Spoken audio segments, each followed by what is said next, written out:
Imagine this: a packed stadium roaring with life. Millions watching around the world.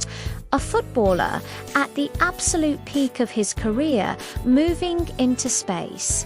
And then he collapses. No tackle, no contact, no warning. Seconds feel like hours. A deafening silence spreads through the crowd. Players freeze, their faces etched with horror. Fans hold their breath, united in fear. In that moment, the world believed his story was over. But what no one knew was that this wasn't the end. It was the beginning of one of the greatest comebacks in the history of sport. This is the story of Christian Eriksen, the man who defeated death.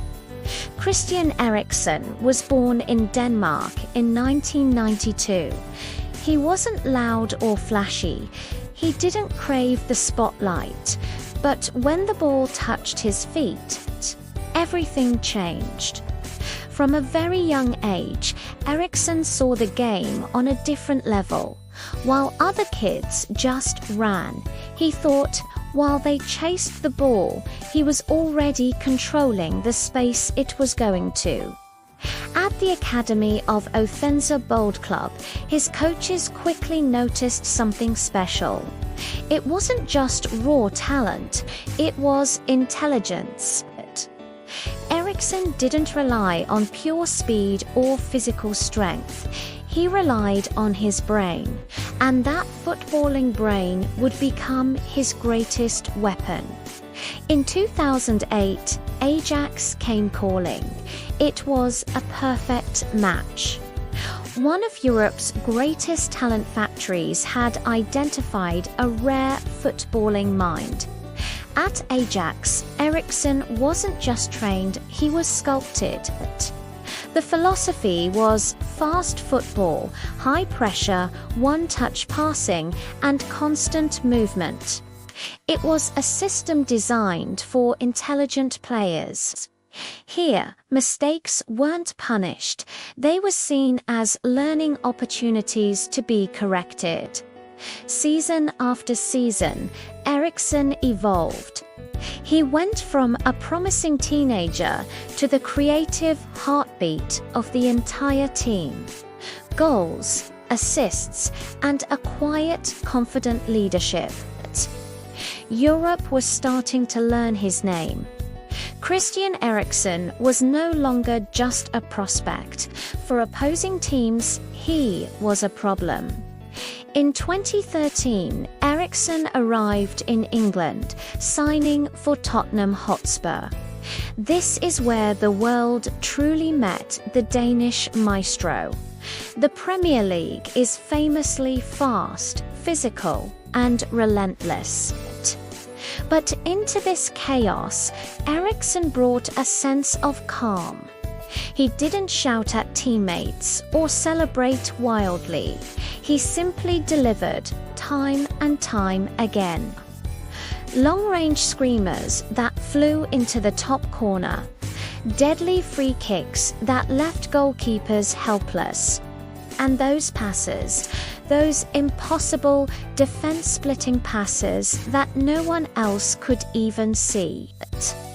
For Spurs, he wasn't just another midfielder. He was the entire system. When Eriksen played well, Tottenham played well. It wasn't long before he was considered one of the very best playmakers on the planet. But football, just like life, can be unbelievably cruel. June 12, 2021, Euro 2020, Denmark versus Finland in Copenhagen. But the 43rd minute. As a throw-in comes his way, Christian Eriksen collapses onto the pitch. There's no collision, no foul. He just falls. His heart has stopped. His own teammates, in a state of panic, scream for help. Tears flow freely from players and fans alike. The entire stadium, once a sea of noise and color, falls into a state of shocked, horrified silence. Doctors rush onto the field. CPR begins.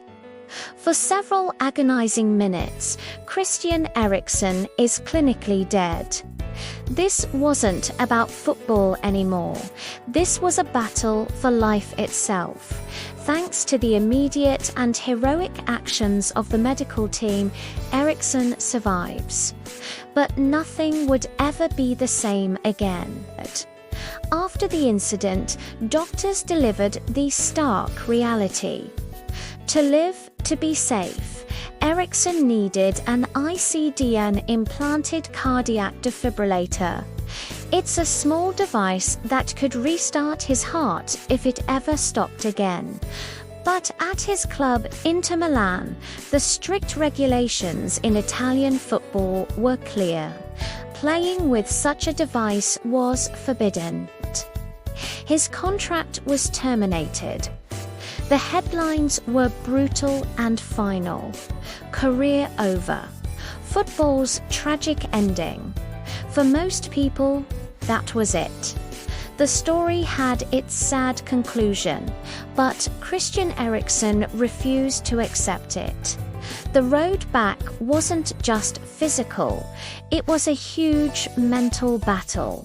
He had to learn to trust his body again, to run without the constant fear of collapsing, to kick a ball and believe his heart wouldn't fail him, to dream again of playing on the biggest stage. Most clubs were hesitant, but one took a chance. Brentford in the Premier League believed that Eriksen still had something to give. They were right. From his very first touch, the old magic was still there. The vision, the control, the pinpoint assists. Christian Eriksen was back. Not as a sympathy story, but as a top-class footballer who was making a real difference. Then came the call. Manchester United, one of the biggest clubs in the world, wanted him. The skeptics came out in force. Could he really handle the pressure? The intensity of playing for a club of that stature after everything he'd been through.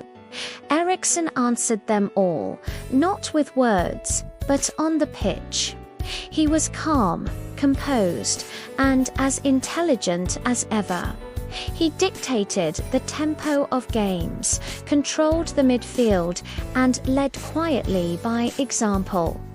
He went from a man who once lay lifeless on the grass to a key player at Old Trafford. This wasn't just a comeback.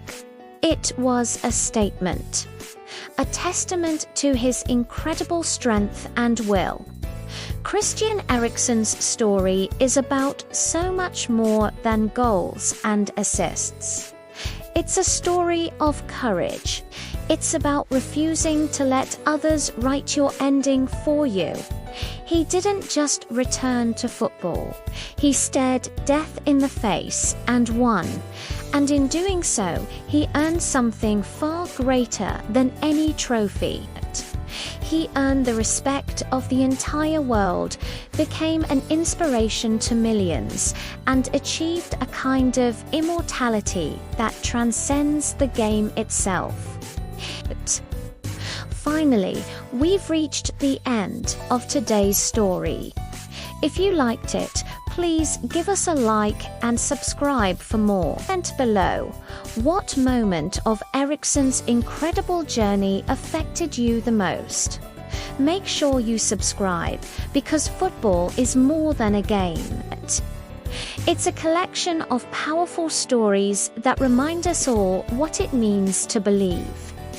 Thanks for watching.